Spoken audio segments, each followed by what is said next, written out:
ఒక రాత్రి కర్నూలు జిల్లాలోని ఓ హాస్టల్లో ఏం జరిగిందో విన్నవాళ్లకి గుండెల్లో గుబులు పుట్టింది. చిన్నారులు భయంతో హాస్టల్ వదిలి ఇళ్లకు పారిపోయారు.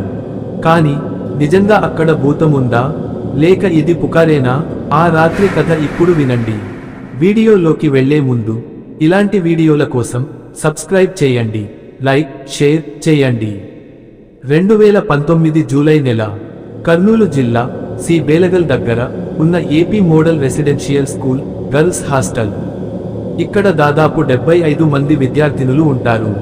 ఒక శుక్రవారం అర్ధరాత్రి 9వ తరగతి చదివే ఓ విద్యార్థిని ఒక్కసారిగా మెలకువ వచ్చి హాస్టల్లో ఎక్కడో విచిత్రమైన శబ్దాలు, రోదనలు విన్నట్లు చెప్పింది. ఆమె వెంటనే స్నేహితులకు, తర్వాత తన తల్లిదండ్రులకు చెప్పేసింది. తరువాతి రోజు ఆ పుకారు హాస్టల్లో అగ్నిలా వ్యాపించింది. అక్కడ భూతం తిరుగుతోందట, రాత్రిళ్ళు రోదిస్తోందట అని మాటలు మంటలు రేపాయి. ఒక్కసారిగా అమ్మాయిలు భయపడి తమ సంచులు సర్దుకుని ఇళ్లకు పారిపోయారు. తల్లిదండ్రులు వచ్చి పిల్లలను వెంట తీసుకెళ్లారు. హాస్టల్ ఒక్కసారిగా వెలవెలబోయింది.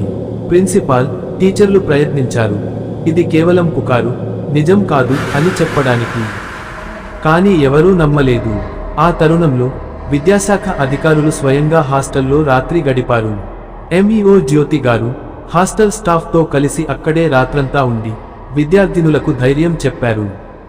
తరువాత తెలిసింది ఏమిటంటే, ఆ మొదటి విద్యార్థిని ఇంటికి వెళ్లాలని అనుకుని ఒక కథ కల్పించిందేమో అన్న అనుమానం వ్యక్తమైంది.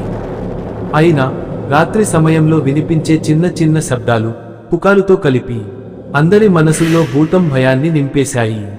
కొంతమంది విద్యార్థినులు తిరిగి హాస్టల్కి వచ్చారు. జన విజ్ఞాన వేదిక వాళ్లు వచ్చి మూఢనమ్మకాలపై అవగాహన కార్యక్రమం చేశారు.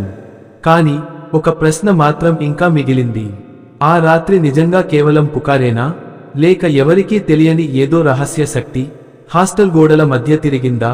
ఈ కథలో నిజం ఎంత, పుకారు ఎంత? నిర్ణయం మీది.